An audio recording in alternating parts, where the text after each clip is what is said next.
శ్రీ గురుభ్యో నమ.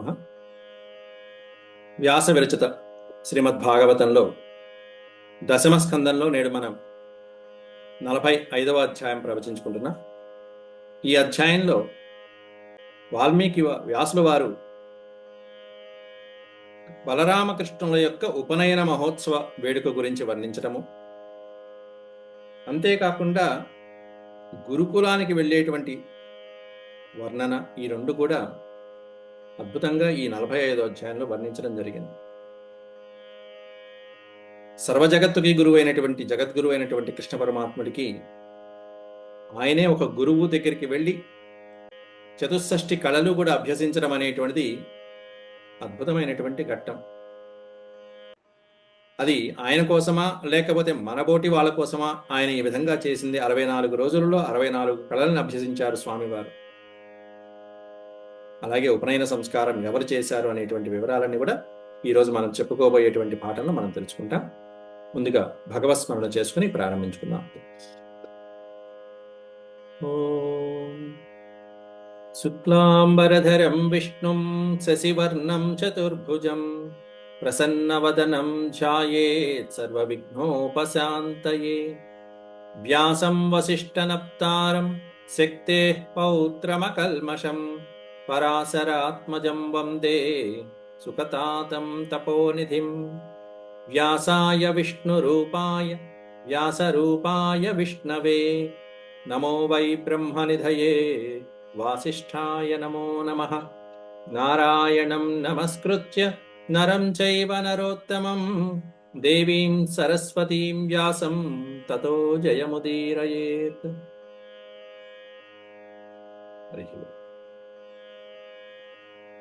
45వ అధ్యాయం దశమ స్కందంలో. దీంట్లో మనం పూర్వపాఠంలో మనం 26 శ్లోకాల వరకు, 27 శ్లోకాల వరకు, 22 శ్లోకాలు చెప్పుకోవడం జరిగింది.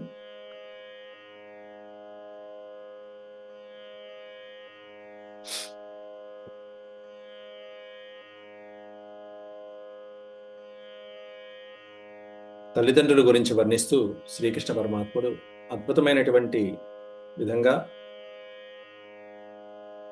నందుడికి ఉపదేశించడం జరిగింది. పిల్లల్ని కనటం ఒకటే కాదు, కన్న తర్వాత వారిని పెంచి పోషించడంలో అద్భుతమైనటువంటి పాత్ర తీసుకున్నటువంటి వాళ్ళు ఎవరై అంటే ఈ దేవకి వసుదేవులు జన్మనిస్తే పెంచినటువంటి వాళ్ళేమన్నా నంద యశోదలు. ఈ నంద యశోదమ్మని తగిన విధంగా వాళ్ళు ప్రేమాభిమానాలతో ఇప్పుడు నందుని పంపించాలి, ఒప్పించి మరి. కాబట్టి దానికి తగ్గట్టుగా మాట్లాడాడు శ్రీకృష్ణ పరమాత్ముడు. వాటిలో కొన్ని శ్లోకాలు నిన్న మనం చెప్పుకున్నాం. స పితా సా చ జననీ యౌ పుష్ణీతాం స్వపుత్రవత్.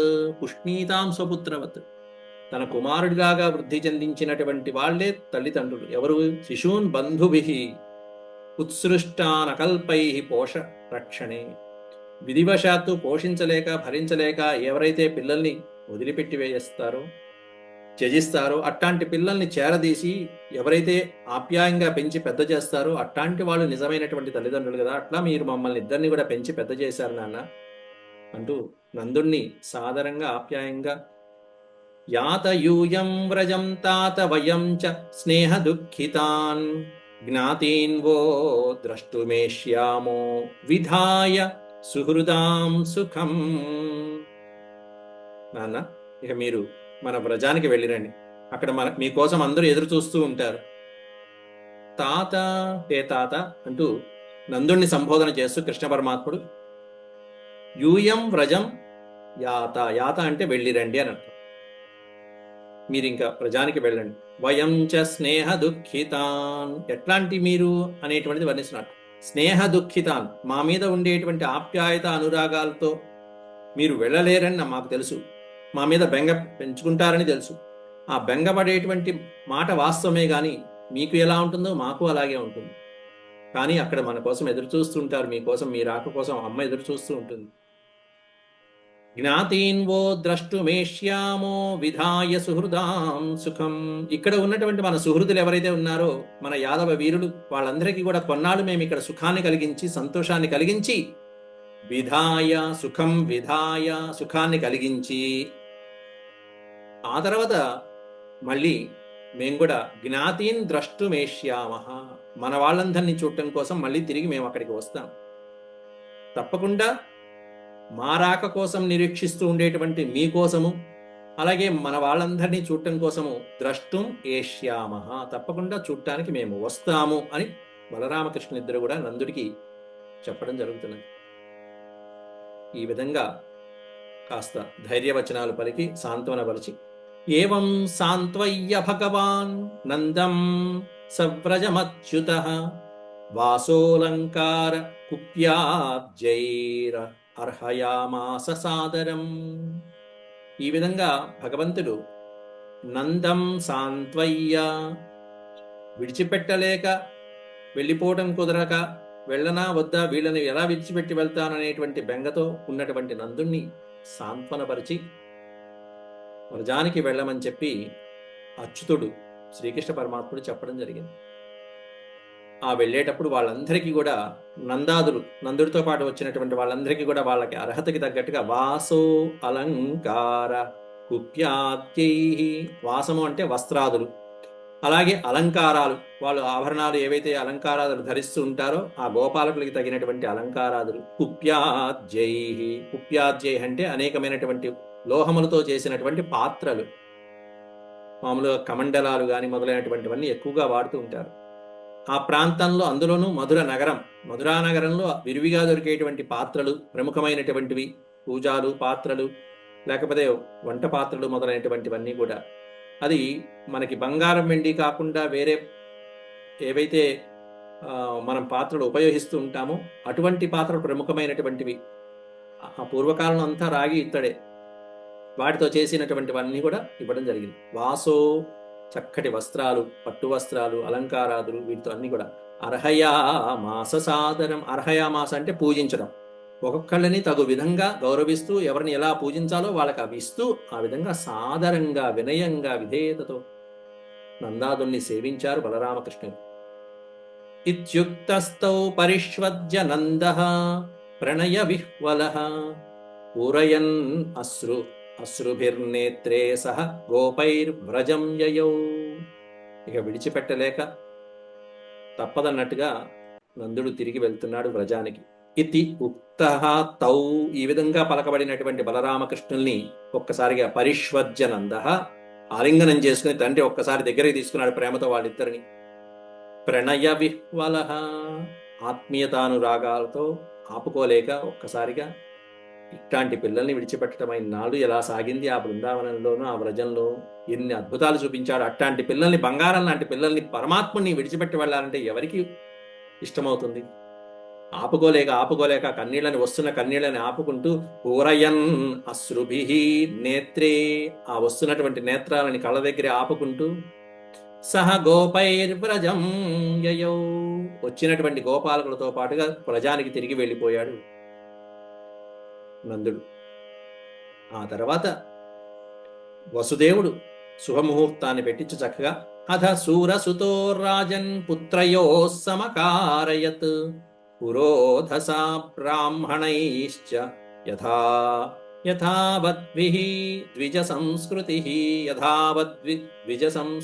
యథావత్, ఏ విధంగా శాస్త్రం చెప్పబడిందో ఆ శాస్త్ర ప్రకారం ద్విజ సంస్కృతి చేయించాట. ద్విజుడు అంటే బ్రాహ్మణుడు అని అర్థం. బ్రాహ్మణుడు పుట్టంగానే ద్విజుడు అవడు. ఉపనయన సంస్కారము చేత ద్విజ అంటే రెండవ జన్మ ఎత్తినటువంటి వాడు అవుతాడు. గాయత్రి ఉపాసన, గాయత్రి మంత్రోపదేశం పొందిన మరుక్షణము ఆ గాయత్రి సిద్ధి కలిగినప్పుడు అప్పుడు ద్విజుడు అని పిలువబడతాడు. అట్లాంటి ద్విజత్వం ప్రాప్తిస్తున్నది ఇప్పుడు బలరామకృష్ణులిద్దరికీ కూడా. అథ, ఆ తర్వాత సూరసుతః రాజన్, హే రాజన్, ఓ పరీక్షిత్ మహారాజా, ఆ తర్వాత ఏం జరిగిందంటే సూరసుతుడైనటువంటి సూరసేనుడి యొక్క కుమారుడైనటువంటి వసుదేవుడు, కృష్ణ బలరాముల యొక్క తండ్రి అయినటువంటి వసుదేవుడు, సూరసుతః పుత్రయోః, కుమారులిద్దరికీ కూడా పురోధసా బ్రాహ్మణైశ్చ, బ్రాహ్మణులని ముందు పెట్టుకుని పురోధస, బ్రాహ్మణోత్తములు ఎవరైతే ప్రముఖమైనటువంటి వాళ్ళు ఉంటారో యాదవులకి గర్గ మహర్షి మొదలైనటువంటి బ్రాహ్మణుల చేత ఈ గర్గ మహర్షి అంతకుముందు వచ్చాడు. వీళ్ళకి నామకరణం చేసిన మహానుభావుడు ఆయనే, బలరామకృష్ణులకి గర్గాచార్యులు. ఆ గర్గాచార్యులే వచ్చి వసుదేవుడు పంపించగా వచ్చి గోకులానికి వచ్చి అక్కడ నందుడికి విషయాన్ని చెప్పి, ఈయన ఇట్లాంటి వాడు కాబట్టి ఈయనకి ఇన్ని పేర్లు ఉన్నాయి, ఇన్ని పేర్లు, వాటి యొక్క రహస్యాలు అవన్నీ నాకు తెలుసయ్యా, కాబట్టి ఇదిగో ఇతనికి ఈ విధంగా పేరు పెడుతున్నాను కృష్ణ అని, వాసుదేవుడు అని కూడా పిలుస్తారు అని చెప్పి కూడా పేర్లు పెట్టి నామకరణం చేసినటువంటి గర్గాచార్యుడు వీళ్ళకి కొంతమంది బ్రాహ్మణుల్ని ముందు పెట్టుకుని యథావద్ ద్విజ సంస్కృతి, యథాశాస్త్రం శాస్త్రబద్ధంగా ద్విజ సంస్కృతి ఏ విధంగా జరిపించాలో ఆ ఉపనయన సంస్కారాలన్నీ జరిపించాడు దగ్గర ఉండి. మామూలుగా బ్రాహ్మణులకి 8 సంవత్సరాల వయసులోను, క్షత్రియులకి 11 సంవత్సరాల వయసులోను, అలాగే వైశ్యులకి 12 సంవత్సరాల నుంచి 16 సంవత్సరాల వయసులోనూ ఈ ద్విజ సంస్కారం అనేటువంటిది చేయటం ఉంటుంది. ఉపనయన సంస్కారం అనేటువంటి గాయత్రి మంత్రోపదేశంతో చక్కగా ఇక అక్కడి నుంచి వాళ్ళు విద్యను నేర్చుకోవడానికి అర్హత పొందినటువంటి వాళ్ళు అవుతారు. అట్లాంటి ద్విజ సంస్కారం శ్రీకృష్ణ పరమాత్ముడు పొందడం జరిగింది. ఆయన చక్కగా బాల్య యవ్వన కౌమారంలో ఇంకా అడుగట్ల అట్లాంటి దశ 10 సంవత్సరాల వయసు అంతే. తేభ్యో అదా దక్షిణా గావో రుక్మమాలా స్వలంకృతా, తేభ్యో దక్షిణా గావో రుక్మమాలా స్వలంకృతా, స్వలంకృతేభ్యః సంపూజ్య సవత్సా క్షౌమమాలినీ. అటువంటి చక్కటి ఆ వేడుకలో, ఉపనయన సంస్కారాది వేడుకల్లో నందమహారాజు చక్కగా వచ్చినటువంటి వాళ్ళందరికీ తేభ్యః, ఆ పూజించబడినటువంటి బ్రాహ్మణోత్తములందరికీ గర్గాచార్యుని ముందు పెట్టుకుని దక్షిణాహ గావో అదాత్, అదాత్ అంటే ఇచ్చెను అని అర్థం. ఇచ్చెను, ఏమిచ్చాడయ్యా అంటే దక్షిణలుగా చక్కటి ఆవులని, గావహ బహువచనం, గౌహు గావౌ గావహ, ఎన్నో ఆవులని, రుక్మమాలాహ స్వర్ణమయమైనటువంటి ఎన్నో అద్భుతమైనటువంటి మాలలు, పాడి ఆవులు పక్కన, అంతేకాకుండా వస్త్రాభరణాలు మొదలైనటువంటివి, గంధ పుష్పాక్షతులతో కూడుకున్నటువంటి ఎన్నో రకాలైనటువంటి బహుకరణాలు, స్వలంకృతేభ్య సంపూజ్య, స్వ అలంకృతేభ్య, వేటితో అయితే అలంకారాలు చేసుకుంటామో అటువంటి అలంకారాలతో చక్కగా సంపూజ్య, వాళ్ళకి తగినటువంటి విధంగా గౌరవించి సవత్సాహ క్షౌమమాలిని, ఇక్కడేమైనా పైన గావహ అని ఇచ్చారు, కింద ఏమైనా సవత్సాహ అని ఇచ్చారు. ఈ రెండు మనం కలుపుకోవాలి ఎప్పుడు కూడా. పైన పాదంలోనేమైనా గావహ ఇచ్చారు, ఆవులు ఇచ్చారు, కింద ఏమైనా సవత్సాహ అన్నారు. అంటే ఎప్పుడైనా గోదానం చేశామంటే దూడతో కలిగి ఉన్నటువంటి ధేనువుని మాత్రమే మనం దానం చేయాలి. కాబట్టి దూడలతో కూడి ఉన్నటువంటి గోదానాలు మొదలైనటువంటివన్నీ చక్కగా చేశారు. అంతేకాకుండా క్షౌమ మాలినీ, పట్టు వస్త్రాలు మొదలైనటువంటివన్నీ, చక్కటి రుక్మమాల బంగారు ఆభరణాలు మొదలైన హారాలు మొదలైనటువంటివన్నీ, ఇవన్నీ కూడా అర్హతకి తగ్గట్టుగా ఆయన యథావిధిగా ఎవరిని ఎలా పూజించాలో ఆ విధంగా ఇచ్చాడు వసుదేవుడు దగ్గర ఉండి. పైగా ఈ విధంగా గోవుల్ని దానం చేయటం అనేటువంటిది ఆయన కృష్ణ పరమాత్ముడు పుట్టగానే పెట్టుకున్నటువంటి మొక్కు ఇప్పుడు తీర్చుకున్నాడు. ఆ మొక్కు తీర్చుకున్నాడు అనేటువంటి విషయాన్ని ఇక్కడ చెప్తున్నారు తర్వాత శ్లోకంలో. యా కృష్ణ రామ జన్మర్షే మనోదత్తా మహామతి తాశ్చాదదాత్ అనుస్మృత్య కంసేనాధర్మతో హృతాః. ఇంతకాలం కంసుడి యొక్క చెరలో ఉండటంతో ఆ మొక్కు తీర్చుకోలేకపోయాడు. పైగా కంసుడు ఏం చేశాడు, దేవకీ వసుదేవుల్ని కారాగారంలో బంధించడమే కాకుండా వసుదేవుడి యొక్క సంపదని, పశు సంపదనంతా తాను వాడుకున్నాడు, తన వైపు లాగేసుకున్నాడు మొత్తం. కంసేన అధర్మతో హృతాః అంటే అపహృతాః అని అర్థం, అపహరించిన. కంసుడు అధర్మంగా అపహరించినటువంటి వసుదేవుడి యొక్క ఏదైతే బలముందో, గోధనము ఏదైతే ఉందో, తాశ్చాదదాత్ అనుస్మృత్య, ఆ పొందినటువంటి ధనం, ఇప్పుడు కంసుడు లేడు కాబట్టి ఉగ్రసేన మహారాజు రాజయ్యాడు, కాబట్టి వసుదేవుడికి తన యొక్క సంపదలన్నీ తనకి పొందడం జరిగింది. కాబట్టి ఆనాడు మొక్కు ఏ విధంగా అయితే కృష్ణుడు పుడితే నేను ఈ 10,000 ఆవులని బ్రాహ్మణులకి దానమిస్తానని మొక్కుకున్నాడు ఆనాడు, అన్ని ఆవులని కూడా చక్కగా ఇప్పుడు బ్రాహ్మణులకి అనుస్మృత్య అంటే గుర్తు చేసుకుని, స్మృతి అనుస్మృతి ఈ అనుస్మృత్య అంటే గుర్తు చేసుకుని ఆనాటి మొక్కుని గుర్తు చేసుకుని, ఎప్పటి మొక్కు అంటే కృష్ణరామ జన్మర్క్షే, బలరామకృష్ణుడు జన్మించేటువంటి సమయంలో తాను పెట్టుకున్నటువంటి మనోదత్త మహామతి, మనసులో తాను సంకల్పించుకున్నటువంటి ఆ మొక్కు ఏదైతే ఉందో అది స్మరించుకుని ఒక్కసారిగా అవన్నీ కూడా మొత్తం బ్రాహ్మణులకి దానమిచ్చాడు. ఆ ఆవులన్నీ వసుదేవుడు మొక్కు తీర్చుకున్నాడు.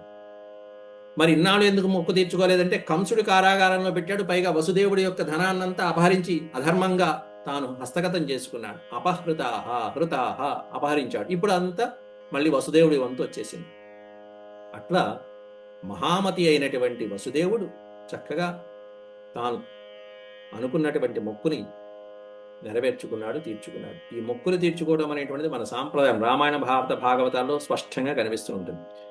రామాయణంలో సీతాదేవి కూడా గంగానది మొదలైనటువంటి ఆ నదులు దాడుతూ ఉంటే అరణ్యవాస సమయంలో క్షేమంగా తిరిగి వస్తే మళ్ళీ తిరిగి మొక్కు చెల్లించుకుంటానని చెప్పి ఆ నదులకి, నదీ పరిసరాల్లో ఉన్నటువంటి గ్రామ దేవతలకు కూడా పెట్టుకున్నటువంటి సంకేతాలు ఉన్నాయి రామాయణంలో. గ్రామ దేవతలకు కూడా చక్కగా మొక్కులు తీర్చుకుంటూ ఉంటారు. అది సీతమ్మ చేసింది అక్కడ. ఆవిడ మళ్ళీ తిరిగి అయోధ్యకి రాగానే ఆ మొక్కులన్నీ చెల్లించుకుంటూ ఉంటుంది. అది కూడా అట్లా ఇక్కడ కూడా ఆయన పుట్టినప్పుడు ఏదైతే అనుకున్నాడో, సంకల్పించుకున్నాడో, ఆయనకి కుదిరిన వెంటనే మళ్ళీ ఆలస్యం చేయకుండా చేశాడు. కుదరకపోతే మనం ఏం చేయలేం. కుదిరినప్పుడు మాత్రం ఆలస్యం చేయకూడదు. మన చేతిలో ఉన్నప్పుడు వెంటనే చేయాలి. తతశ్చ లబ్ధ సంస్కారౌ ద్విజత్వం ప్రాప్య సువ్రతౌ. ద్విజత్వం ప్రాప్య సువ్రతౌ. సువ్రతౌ అనే పదం పెట్టారు చూసారు అక్కడ. సువ్రతౌ అంటే వ్రతాన్ని చక్కగా నిష్ఠగా ఆచరించగలిగినటువంటి వాళ్ళు. ఏమిటి ఆ వ్రతం అంటే ఆ ఉపవాసము, ఉపనయనము, ఆ ఉపనయనం యొక్క దీక్ష. 5 రోజులు ఉపనయనం చేసేవాళ్ళు, 5 రోజులు పెళ్లిళ్ళు, 5 రోజులు ఉపనయనాలు. దానికి మళ్ళీ 15 రోజులు అటు ఇటు, నెల రోజుల ముందు వెనక బంధువుల రాకపోక, పందిళ్ళు అద్భుతంగా కోలాహలంగా అట్టహాసంగా ఉత్సవం అంటే అది. తతశ్చ లబ్ధ సంస్కారౌ ద్విజత్వం ప్రాప్య సువ్రతౌ గర్గాద్యదుకులాచార్యాద్ గాయత్రం వ్రతమాస్థితౌ. ఎవరి ద్వారా వీళ్ళు ద్విజత్వాన్ని పొందారు అనేటువంటిది ఇక్కడ ఆ పేరుని ఉట్టంకించారు వ్యాసుల వారు. గాయత్ర్యం, గాయత్రం అంటే గాయత్రి ఉపాసన అనంత. అమ్మవారు గాయత్రి మంత్ర ఉపాసన ఎవరి ద్వారా పొందారంటే గర్గాద్ యదుకులాచార్య, యదుకులాచార్యుడైన యాదవ వంశకుల గురువైనటువంటి ప్రముఖుడైనటువంటి గర్గ మహర్షి ద్వారా గాయత్రి మంత్రోపదేశాన్ని ద్విజత్వం లబ్ధ సంస్కారం, అటువంటి సంస్కారాన్ని పొందారు బలరామకృష్ణులిద్దరూ కూడా. అయితే ఈ ఉపనయన సంస్కారం కూడా గురువు గారు తండ్రికి చెప్తే తండ్రి పిల్లలకు ఉపదేశించడం అనేటువంటిది ఉంటుంది. తతశ్చ లబ్ధ సంస్కారో ద్విజత్వం ప్రాప్య సువ్రతో గర్గాద్ యదుకులాచార్యాద్ గాయత్ర్యం వ్రతమాస్థితౌ. అట్లాంటి వ్రతాన్ని చక్కగా ఆచరించారు. పూర్వకాలంలో గురువు చెప్పడము, గురువు తండ్రికి ఉపదేశిస్తే ఆ తండ్రి వెంటనే కుమారుడికి ఉపదేశం చేయటం అనేటువంటిది ఉంటుంది. ఇది మంత్రం. మంత్రము అంటే రహస్యంగా చెప్పబడేది మాత్రమే మంత్రము. కాబట్టి ఉపన్యాసాలలో చెప్పబడేటువంటిది మంత్రం అనిపించుకోదు ఎప్పుడు కూడా. దానికి ఉండే, అయితే దాన్ని చెప్పేటువంటి శక్తి కలిగినటువంటి వాళ్ళు ఎవరైనా చెప్తే దాని శక్తి కూడా ఉంటుంది. అది చెప్పగలిగే స్థాయిలో ఉంటే వాళ్ళు చెప్తారు. కొంతమంది అద్భుతమైనటువంటి వాళ్ళు, ఉపాసన చేసిన వాళ్ళు, కొన్ని లక్షల కోట్ల సార్లు ఆ మంత్రాన్ని ఉపాసన చేసినటువంటి వాళ్ళు తప్పకుండా వాళ్ళు ఉపన్యాసాలలో చెప్పినా దానికి శక్తి ఉంటుంది. అంతకంటే ముఖ్యంగా తండ్రి అలా చెవిలో ఉపదేశం చేసి గురువుల ద్వారా తాను పొంది ఆ ఉపదేశాన్ని కుమారుడికి అందిస్తే ఆ శక్తి మహత్తరంగా ఉంటుంది. అట్లా గర్గాచార్యుల ద్వారా వసుదేవుడు పొందడం, వసుదేవుడి నుంచి కృష్ణ పరమాత్ముడికి అందడం జరిగింది. అయితే ఆ తర్వాత అక్కడి నుంచి ఆ గాయత్రీ మంత్ర ఉపాసన, ఆ ఉపనయన సంస్కారం అయిన మరుక్షణంలోనే అక్కడి నుంచి వాళ్ళు విశేషంగా గాయత్రిని ఉపాసించారని చెప్పారు చూసారా. ఈ గాయత్రిని దాదాపుగా కొన్ని లక్షల సార్లు ఉపాసన చేస్తే వీళ్ళ యొక్క శక్తులు అనేటువంటిది ద్విగుణీకృతం అవుతూ ఉంటాయి. వాళ్ళు అటువంటి వ్రతాన్ని సువ్రతౌ చక్కగా అనుష్ఠించారు. వ్రతమాస్థితో అనేటువంటిది కూడా నొక్కి చెప్పారు అక్కడ. ఉపనయన సంస్కారం అయిన వెంటనే పిల్లవాడు మళ్ళీ విద్యాభ్యాసానికి వెళ్లే లోపల ఈ గాయత్రిని కొన్ని వేల సార్లు, లక్షల సార్లు ఉపాసన చేసుకుని తర్వాత వేద విద్యకి అడుగు పెడతాడు ఎప్పుడు కూడా. అప్పుడే అర్హత వస్తుంది. అప్పటిదాకా విద్యలు, వేద విద్యలకి అర్హత ఉండదు.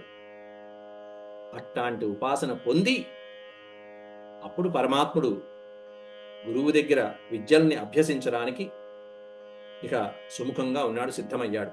ఎట్లాంటి ప్రభువు అనేటువంటిది వర్ణిస్తున్నారు 30వ శ్లోకంలో.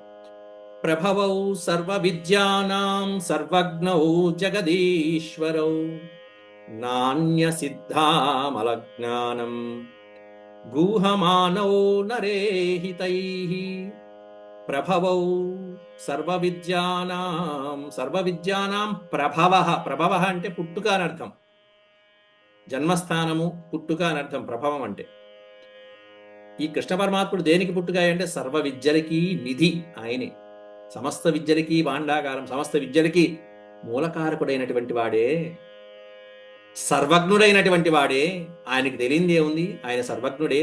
జగదీశ్వరౌ, ఇద్దరు ఎట్లాంటి వాళ్ళు, బలరామకృష్ణులు. జగత్ ఈశ్వరౌ, జగత్తుకి ప్రభువులైనటువంటి వాళ్ళు, సర్వజ్ఞులైనటువంటి వాళ్ళు, సర్వ విద్యలకి నిధులైనటువంటి వాళ్ళు. అట్లాంటి సమర్థులైనటువంటి ప్రభవౌ, సమర్థులైనటువంటి వాళ్ళిద్దరికీ నా అన్య సిద్ధామల జ్ఞానం. అమల, ఈ పదాన్ని ఇప్పుడు తీసుకుంటే అమల జ్ఞానం. అమల అంటే నిర్మలమైనటువంటి జ్ఞానం పొందినటువంటి వాడు, సిద్ధులు వాడు. నా అన్య, ఈ పదాన్ని పెట్టుకుంటే ఇతరులెవరూ పొందలేనటువంటి నిర్మలమైనటువంటి సిద్ధిని పొందగలిగినటువంటి విద్యలన్నీ వీళ్ళకున్నాయి. వీళ్ళకున్న విద్యలు ఇంకెవరికి ఉంటాయండి? అందువల్ల ఆ పదం పెట్టారు. నా అన్య నాణ్య సిద్ధామల జ్ఞానం గూహమానౌ నరేహితౌ. అట్లాంటి అనేక విద్యలతో కూడుకున్నటువంటి వాళ్ళు ఆ సోదరులిద్దరూ కూడా. అట్లాంటి వాళ్ళు లోకోత్తరమైనటువంటి అనేకమైనటువంటి జ్ఞానాలు. ఇక్కడ గూహమానౌ నరేహితై అని పెట్టారు. నరులకి హితం కోసం అంటే మనల్ని చూసి నేర్చుకోవాలి, మానవులకి హితం కలగాలనేటువంటి లోకోత్తరమైనటువంటి కారణం కోసం అని చెప్పేసి జగద్గురువులైనటువంటి వాళ్ళు వాళ్ళిద్దరూ. ఇట్లాంటి వాళ్ళు కేవలం లోక మర్యాదని అనుసరించి సామాన్యుల వరే. గూహమానం అంటే తమ యొక్క అవతారాన్ని నిగూఢంగా దాచిపెట్టి, సామాన్యుల వలె అంటే తమ యొక్క ఆకార విశేషాలు మేము దైవజ్ఞులము, దివ్యస్వరూపము, దివ్యాత్మలము అనేటువంటిది ఎక్కడా ప్రకటించుకోకుండా ఊహమాన, తమలో తామే ఆ దివ్యశక్తుల్ని నివిడీకృతం చేసుకుని, ఊహము అంటే రహస్యంగా దాచుకుని, నరే హితై, కేవలం సామాన్య ప్రజలకి హితాన్ని కలిగించడం కోసం, లోకమర్యాద కోసం. లోకంలో అందరూ ఏం చేస్తారు? సమయం వచ్చేటప్పటికి గురువు దగ్గర విద్యాభ్యాసం చేస్తారు. అట్లా వీళ్ళు కూడా అన్నీ తెలిసినా సరే వెళ్ళి అన్నీ నేర్చుకుని వచ్చాడు. ప్రహ్లాదుడికి అన్నీ తెలుసు, అయినా సరే గురువు దగ్గర నేర్చుకున్నాడు. తండ్రికే చెప్పేటువంటి వాడు, గురువుకే చెప్పేటువంటి వాడు ప్రహ్లాదుడు. అయినా విద్యాభ్యాసం అది ఉండాలి. కృష్ణ పరమాత్ముడు అంతటి వాడు ఇప్పుడు అంత సర్వజ్ఞుడైనటువంటి వాడు గురువు దగ్గరికి వెళ్ళబోయేటువంటి శుభతరుణం ఆసనమైంది. అంటే గురువు యొక్క విశేషం ఇంకా చెప్పక్కల్లా. కాబట్టి ఎట్లాంటి వాళ్ళకైనా సరే గురువు ఉండి తీరాల్సిందే. అటు రాముడైనా సరే, కృష్ణుడైనా సరే గురువు ఉండాల్సిందే. అథో గురుకులే వాసమిచ్చంతా ఉపజగ్మతు కాశ్యం సాందీపనిం నామ అవంతిపురవాసినం. అవంతిపురవాసినం, ఉజ్జయిని పట్టణవాసి అయినటువంటి వాడు. అవంతి అంటే ఉజ్జయిని. ఉజ్జయినిపురవాసి అయినటువంటి సాందీపని మహర్షి దగ్గర, సాందీపనిం కాశ్యపస గోత్రీకుడైనటువంటి కాశ్యం అంటే కాశ్యపస గోత్రీకుడైనటువంటి వాడు. కాశ్యప గోత్రీకుడు సాందీపని అనేటువంటి మహర్షి దగ్గర ఆయన ఉజ్జయినిలో నివసిస్తూ ఉండేటువంటి గురువు గారు ఆయన దగ్గరికి వెళ్ళి విద్యని అభ్యసించాలని నిర్ణయించుకున్నాడు. అథ గురుకులే, ఇప్పటిదాకా చూడండి, ఇప్పుడు తండ్రి దగ్గర ఉన్నట్టేనా ఇప్పుడు ఈయన గురుకులానికి వెళ్ళిపోతున్నాడు. ఇన్నాళ్ళు వసుదేవుడు, దేవకి వసుదేవుల దగ్గర లేడు. ఇప్పుడు ఏమన్నా మళ్ళీ హాస్టల్ లైఫ్ అంటారు మనకి చెప్పాలంటే, ఆధునిక భాషలో చెప్పాలంటే 64 రోజులు మళ్ళీ. అయితే తక్కువ రోజులే అనుకోండి అక్కడ ఆయన పొందిన విద్యాభ్యాసం. తక్కువ కాలంలో అసలు ఆశ్చర్యపోతాడు అక్కడే సాందీపని మహర్షి. గురుకుల వాసానికి వెళ్ళిపోతున్నాడు. అక్కడ గురుకుల వాసంలో ఇంకా ఎన్ని కష్టాలు ఉంటాయి. మళ్ళీ గురువు ఏది చెప్తే అది చేయాలి. ముందు గురువుకి సేవ చేయాలి. ముందు వెళ్ళంగానే ఆయన కూర్చొని పెట్టి విద్య నేర్పించరు. అదేదో ఉంటుంది, కార్ డ్రైవింగ్ నేర్చుకుంటే మొట్టమొదటి రోజే నన్ను స్టీరింగ్ పట్టుకోమన్నారు. అరే కనీసం ఏదైనా చెప్పాలి కదా, అది 4 మాటలు, ఇదిగో ఇక్కడ ఇది ఉంటుంది, ఈ బ్రేక్ ఉంటుంది, ఇది కొట్టాలి, ఇది ఏం లేదు. ముందు సీట్లో కూర్చొని కారు పట్టుకొని పక్కన ఆయన కూర్చొని ఆయనే అడ్జస్ట్ చేసుకుంటూ వెళ్తున్నాడు. అట్లా గురుకులంకి వెళ్తే అలా ఉండదు. అంటే నువ్వు ఏ విద్య నేర్చుకోవడానికి వెళ్తున్నావు, ధనుర్విద్య నేర్చుకుంటా అంటే ముందు ధనస్సు ఇచ్చారు, ఖడ్గం నేర్చుకుంటా అంటే ఖడ్గం ఇచ్చారు, గదాయుద్ధం అంటే గద ఇచ్చారు. అక్కడ పూర్వకాలంలో గురుకులం అంటే ఏంటంటే గురువు చెప్పినట్టు ముందు శుశ్రూష, గురువు సేవ చేయాలి. గురువు సేవకి ఆయన మెచ్చుకుంటే బాగా చేస్తున్నారు అబ్బాయి, వీళ్ళు కాస్త మన పట్ల శ్రద్ధ వహిస్తున్నారు అని ఆయనకి చెప్పాలని తోస్తేనే అప్పుడు విద్య.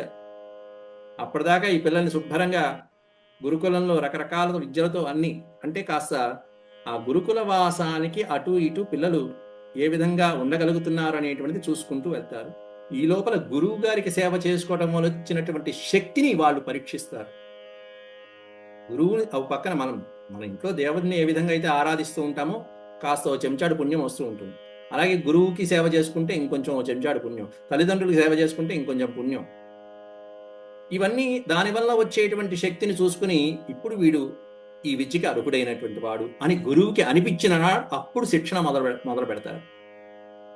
అప్పటిదాకా గురువుని సేవిస్తూ ఉండాల్సిందే. అట్లాంటి సాందీపని మహర్షి యొక్క కాశ్యప గోత్రీకుడైనటువంటి సాందీపని మహర్షి దగ్గర గురుకులంలో ఉంటూ, గురువు గారి దగ్గరే ఉంటూ, ఏది ఈ మధురా నగరాన్ని వదిలిపెట్టేసి ఎక్కడో ఉజ్జయిని, ఆ ఉజ్జయిని దగ్గరికి వెళ్ళి వాసమిచ్చంతౌ ఉపజగ్మతు. వాసం ఇచ్చంతౌ అంటే వాసం అంటే నివాసం, గురుకులంలో నివాసం ఉండటం కోసం అని చెప్పి కోరుకుని పెద్దవారి యొక్క అనుగ్రహం తీసుకుని పెద్దవారి యొక్క ఆశీస్సులతో వాళ్ళిద్దరూ బయలుదేరారట. బలరామకృష్ణులు ఇద్దరు కూడా 10 ఏళ్ల వయసులో అప్పుడే వాళ్ళు గురువుల దగ్గర ఉపనయన సంస్కారం అయిన తర్వాత మాత్రమే వేద విద్యకు అర్హులు. ఎప్పుడు కూడా ముందే చెప్పకూడదు. కాబట్టి వేద విద్య వాడికి ఏదైనా నేర్పించాలి, ఇంట్లో వాడికి ఏదైనా వల్లె వేసుకోవాలంటే ముందు గాయత్రి మంత్రోపదేశం ఉండాలి. వాడు కాస్త లక్షల గాయత్రి చేశాడు అంటే ఆ లక్ష గాయత్రి అయిపోయిన తర్వాత అప్పుడు కాస్త వేద విద్యని ముక్క పట్టించుకుంటాడు, లేకపోతే ఆ శక్తి కూడా ఉండదు. యథోపసాద్యతౌ దాంతౌ గురౌ వృత్తిమనిందితాం గ్రాహయంతౌ ఉపేతౌ స్మ భక్త్యా దేవమివాదృతౌ. ఇక అక్కడి నుంచి గురువు గారి యొక్క భక్తిని, ఆ గురువు మీద ఉన్నటువంటి భక్తిని ఏ విధంగా ప్రదర్శించారు అనేటువంటిది వర్ణిస్తున్నారు అక్కడ. ఆ రామకృష్ణ ఇద్దరు కూడా సాంప్రదాయం ప్రకారం చక్కగా గురువు గారిని ఆశ్రయించారు. యథా ఉపసాద్యతౌ, ఉపసాద్య అంటే సమీపించుట అని అర్థం. గురువు గారిని ఆశ్రయించారు. చక్కగా జితేంద్రులై లోకానికి ఆదర్శంగా ప్రవర్తిస్తూ పక్కన దాంతౌ శాంతౌ, దాంతో అనే పదానికి అర్థం ఇంద్రియ నిగ్రహాలు మొదలైనటువంటివన్నీ కలిగి జితేంద్రులైనటువంటి వాళ్ళై గురౌ వృత్తిం అనిందితాం, అనిందితాం వృత్తిం. నింద అంటే మనకి తెలుసు, నింద అంటే అవమానించదగినటువంటిది. అనిందితాం గౌరవించదగినటువంటి, గొప్పదైనటువంటి అనర్థం. అటువంటి ఉత్తమమైనటువంటి వృత్తితో, ప్రవృత్తితో, నడకతో, చరిత్రతో, అంటే ఉత్తమ సంస్కారంతో గురువు గారిని సేవిస్తూ ఆదర్శప్రాయంగా అందరికి, అక్కడ ఉన్నటువంటి శిష్యులకు కూడా ఆదర్శప్రాయంగా ఎంతమంది శిష్యులు ఇప్పుడు ఆ 64 రోజుల్లోనే స్నేహితులు ఎంతమందిని, అక్కడ బృందావనంలోనే పెద్ద మంచి టీం ఉంది అక్కడ మహానుభావుడికి. ఇక్కడికి వచ్చారు, ఇక్కడ గురుకులంలో ఈయన దగ్గర మళ్ళీ వేలాది మంది శిష్యులు ఉన్నారు. సాందీపని మహర్షి దగ్గర కూడా ఆ గురుకులానికి తగినటువంటి వ్యవస్థ అద్భుతంగా ఉంటుంది. రాజులు మొదలైనటువంటి వాళ్ళు ఆ గురుకులానికి తగినటువంటి చక్కగా ధనాన్ని మొదలైనటువంటివన్నీ ఇస్తూ ఉంటారు. వాళ్ళకి ఎటువంటి లోటు లేకుండా చక్కగా వాళ్ళకి కావాల్సిన భోజన వసతులు మొదలైనటువంటి యజ్ఞ యాగాదులు, శిక్షణ కావలసినట్టుగా రాజులు చూడటం వాళ్ళ బాధ్యత. అట్లాంటి సాందీపని మహర్షికి చక్కగా ఆయన్ని సేవిస్తూ గ్రాహయంతౌ ఉపేతౌ స్మ భక్త్యా దేవమివాదృతౌ. భక్త్యా అనే పదం పెట్టారు. గురుభక్తితో, చాలా భక్తి శ్రద్ధలతో, ఎంతో గురుభక్తితో ఆయన్ని సేవించుకుంటూ దేవమివాదృతౌ, దేవమివ ఆదృతౌ, దైవ సమానంగా, ఆ గురువుని కూడా దైవ సమానంగా ఈ పరమాత్ముడు సేవిస్తున్నట్టు చూడండి. ఇంకా మహాభారతంలో ఎంతో అద్భుతంగా సభాపర్వంలో ధర్మరాజు రాజసూయ యాగం ప్రారంభిస్తూ ఉంటే పక్కన అందరూ ఒక్కొక్కళ్ళు ఒక్కొక్క పని పురమాయించుకుంటూ ఉంటే శ్రీకృష్ణ పరమాత్ముడు ఎంచుకున్నటువంటి పని ఏమిటంటే ధర్మరాజా, నాకు ఇష్టమైనటువంటి పని నేను చేస్తాను, నాకు అడ్డుపడమాకంటాడు. ఏమిటయ్యా, ఏం కావాలి నీకంటే, ఏం పని చేస్తావా అంటే, నేను వచ్చినటువంటి బ్రాహ్మణుల యొక్క పాదాలని ప్రక్షాళన చేస్తానయ్యా, ఇదే పని, నాకు ఇష్టమైనటువంటి పని అంటాడు. వచ్చినటువంటి ఆ సభకి ఎన్నో లక్షలాది మంది బ్రాహ్మణులు వస్తూ ఉంటే, ఆ రాజసూయ యాగానికి వచ్చినటువంటి బ్రాహ్మణుల యొక్క పాదాలు కడిగి ఆ పాద జలాన్ని కృష్ణ పరమాత్ముడు శిరస్సును ధరించాడు. అట్లాంటి బ్రాహ్మణోత్తముని సాందీపన్ని గురువుగా చేసుకున్నాడంటే, ఈ గురువు జగద్గురువు అయినటువంటి గురువుకే గురువు అయ్యాడంటే ఆ బ్రాహ్మణుడు ఎంత గొప్పవాడు, సాందీపని ఆయన జన్మ ఎంత ధరించిపోయిందో కదా. దేవమివాదృతో, అటువంటి సాందీపుని పరమదైవంగా భావించి కొలిచారు బలరామకృష్ణులిద్దరు కూడా. ఆయన జన్మ ఎంత పావనమైపోయిందో వీళ్ళిద్దరి వలన. అట్ట అత్యంత శక్తితో భక్తి శ్రద్ధలతో గురువుగారి యొక్క ఆదరాభిమానాలకి పాత్రులయ్యారు. గ్రాహయంతా ఉపేతౌస్మ భక్త్యా దేవమివాదృతౌ, గురువుగారి యొక్క భక్తికి మెచ్చుకుని ఆ గురువుగారు ఇప్పుడు ఇక విద్యలు ప్రారంభించారు. ఏ విద్యలు నేర్పించారు అనేటువంటివి అంతా లిస్ట్ ఇస్తున్నాడు.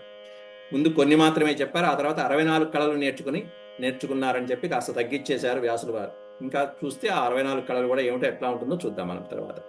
ఓం శాంతి శాంతి శాంతి. యదక్షరపద భ్రష్టం మాత్రాహీనం చ యద్భవేత్ తత్సర్వం క్షమ్యతాం దేవనారాయణ నమోస్తుతే. సర్వం శ్రీకృష్ణార్పణమస్తు. హరి ఓం.